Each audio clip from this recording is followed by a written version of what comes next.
At 10, doctors could soon stop seeing New Mexico patients. This after a New Mexico woman sued Texas doctors for malpractice. The ruling has doctors banding together to petition the state Supreme Court. They say the ruling could cause major consequences that could mean the difference between life and death. ABC 7's Josie Ortegon has more only on ABC 7. The border area, including El Paso, New Mexico, all the surrounding area, has always been an underserved area for doctors. Dr. Andrew Palafox is a director of orthopedic trauma at Del Sol Medical Center. Del Sol and UMC are the only Level 1 and Level 2 trauma centers in El Paso. New Mexico is different. The nearest trauma center is in Albuquerque. In 2003, Proposition 12 granted the Texas legislature to cap non-economic damages in healthcare liability cases. But Montano v. Frieza changes how Texas doctors cover themselves. The court ruled New Mexico law applies to New Mexico patients when getting care in Texas. Since most doctors have no liability when providing care for New Mexico patients, that leaves them with an even greater litigation risk.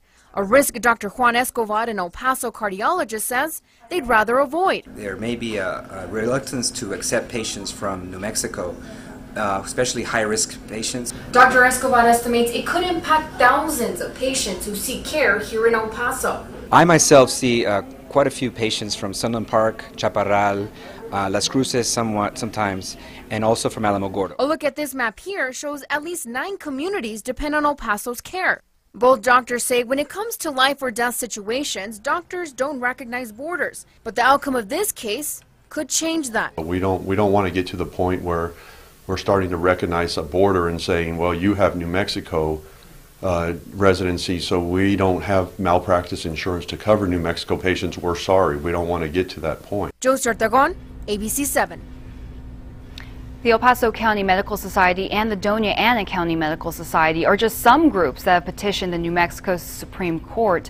A decision has yet to be made. Depending on the outcome, the case may go to the U.S. Supreme Court. It took nearly half a century, but El Paso police believe they finally have a suspect in one of the city's oldest cold cases.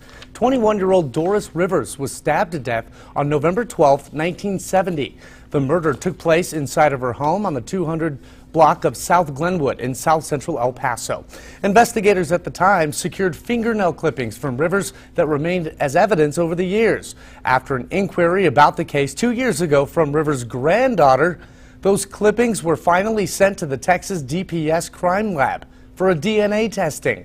That led to the identification and arrest 2 weeks ago of this man, 70-year-old Willie James Johnson. He was found in Madison County, Mississippi. He was one of the original suspects, but at the time, there was no firm evidence against him.